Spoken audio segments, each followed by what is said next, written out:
And it seems to me that, the perfect antidote to this, I mean, we've hinted at it a few times on this, it's being served up on a silver platter and the people are showing up in droves for it, right? And then you have Zohran Mandani. And I would like to talk to you about that, Sam, as a New Yorker. And you've lived in New York most of your life, so you're pretty familiar, I would imagine, with the political landscape there. We had the good fortune of talking to Zohran because he's such a cool guy way, way, way early in our political careers. We did a show for like 0 people, and he was like, "Of course, I'll talk to you guys. Yeah, let's talk about socialism." Before he became a state assemblyman. Yeah.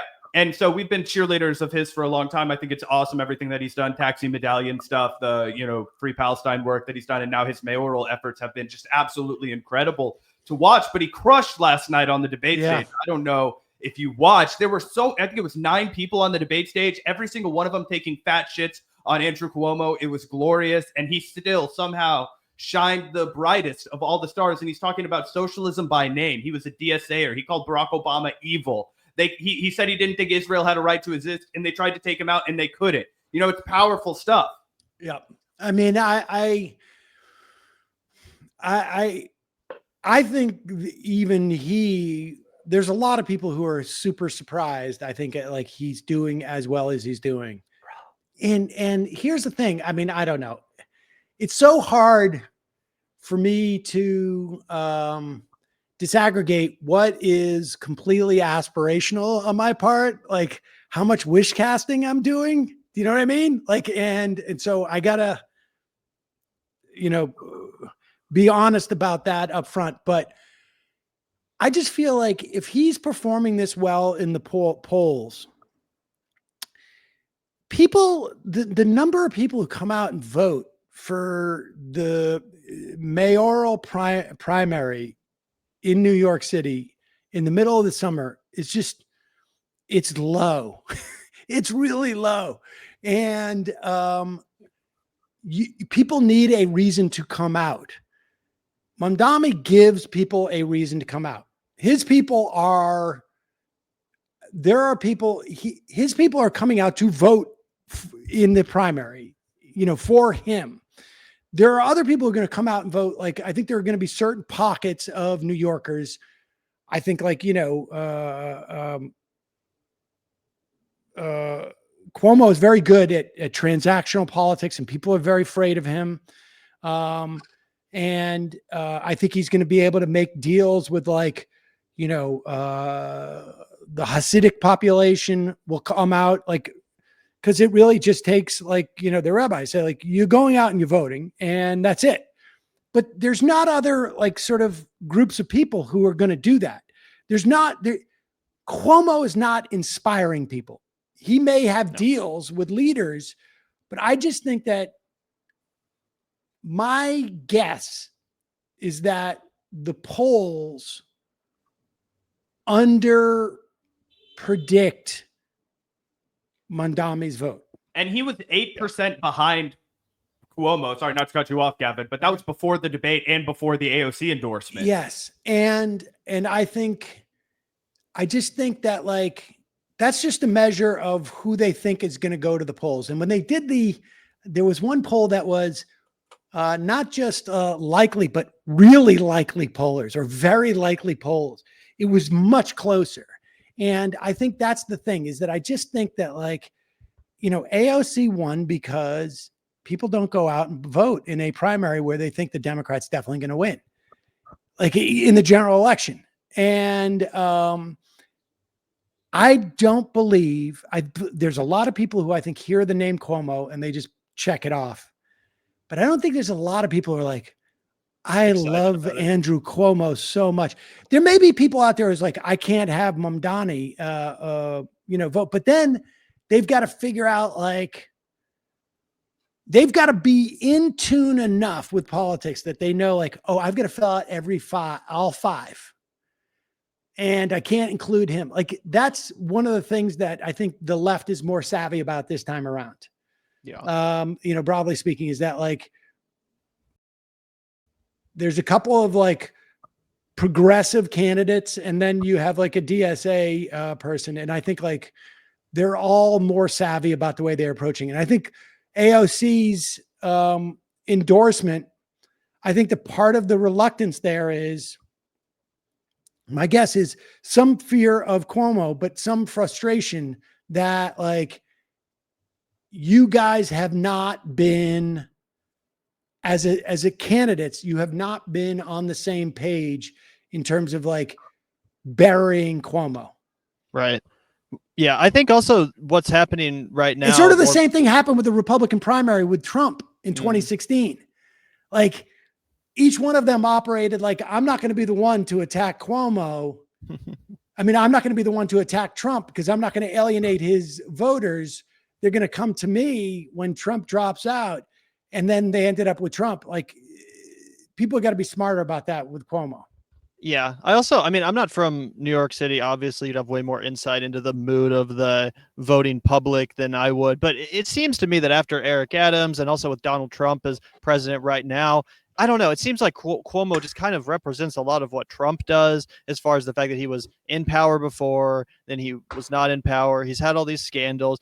To think that people would want to go back to that instead of the fresh, exciting, bold ideas that are being presented by people, Zohran Mandani, and endorsed by people like AOC, it really does make it hard for me to believe that Zohran's rising, momentum in this race won't continue, and that he won't ultimately pull out a victory. Maybe I'm being a little bit too optimistic, but my real question for you, Sam, is, and again, maybe I'm getting a little bit ahead of myself here. If that happens, do you agree with me that that would really set the stage in a beautiful way for a progressive takeover of the Democratic Party in the 2028 primary? Having that as a model, like, see, we can do this. These ideas can work in the biggest city in the country. They're popular, charismatic, left-leaning socialist, someone who's not afraid to speak up on behalf of Palestine. They can actually win. Don't you think that would be great? I mean, I think if Mamdani loses, it's still going to really resonate. I mean, if he, comes in a strong second, it's still going to really resonate. If he becomes mayor of New York City, I think it's going to be, we're going to hear a lot of like, it's a blue city, blah, blah, blah. That formula is not going to work in Iowa or whatever.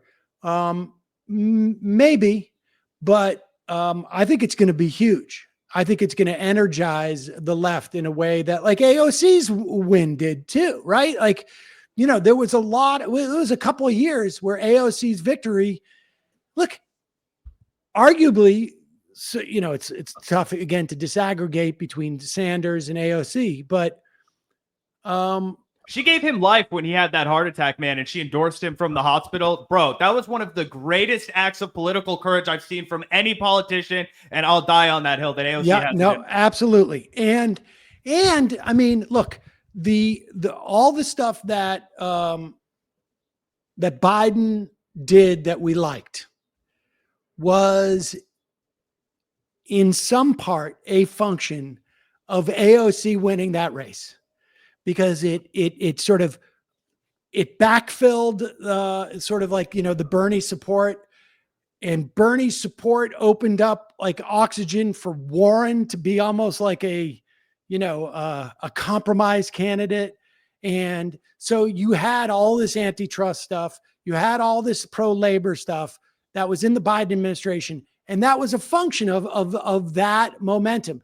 If Mamdani wins, and remember, he could win this primary, but Cuomo is going to run third party and Adams is going to run third party in the general election. Isn't Eric Adams running under the like Stop Anti-Semitism Party banner? It's like like Cuomo last time as governor ran under the like Women's Rights Party. The guy's like been accused by over a dozen women of sexual assault.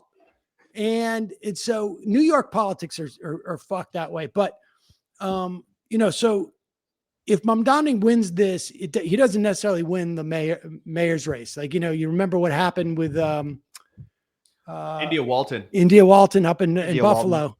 And so, but if he wins this primary, I think it really is, it's going to resonate in a big, big way. Everything the abundance agenda calls for in terms of housing, Zohran is promoting. And so you would think And you would think that they would be behind Zohran, and they're not. I mean, the reason why this is going to fall apart is that they cannot be honest about their agenda. They can't be. They can't. Not in the Democratic Party, and probably not in the Republican Party. And their agenda is fundamentally corporatist. So they will hide from it. Like Richie Torres, he's like, I don't blame the groups. I blame the politicians. The politicians have to have more backbone. Okay. Good luck with that. I mean, this is all like they are now in like an ALEC zone. You know, remember ALEC, the American Legislative Executive Council? They would create model legislation and then invite lawmakers from across the country to get together, and they would give them this legislation. And so you see this legislation like introduced in the Wisconsin State House and then in the North Carolina State House. I mean, this is what they did with the right to work legislation. If you guys aren't familiar, you should check this organization out, because they did a lot of damage during the teens. I don't know if they're around as much. I can see it functioning in that way, but like, you know, at the end of the day, like I'm okay with, I don't love regulations because they're regulations. I like regulations that help people. And so if there are regulations that are bad, okay. But the idea that this is going to take off as some type of a movement is just absurd. It's absurd, but it will be like the DLC and, you know, so-called blue dogs. It's progressives are at an ebb now relative to where we were for like 5 or 6 years, you know, in the teens. Yeah. And I just think it's, and again, this could be aspirational. I think it's inevitable that it's going to be ascended again. I just think that like there needs to be, I mean, sadly on the left and the Democrats need to have a politician that they love. But a guy like Mamdani, you know, like what a great spokesperson for progressive politics. And if he can win with this, you know, if he can win with this, it's going to be a template for not, you know, purple districts, but blue districts.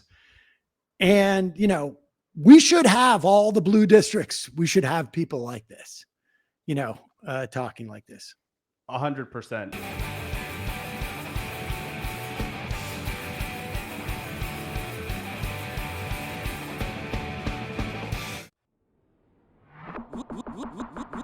Look out the door if you hear an ambulance.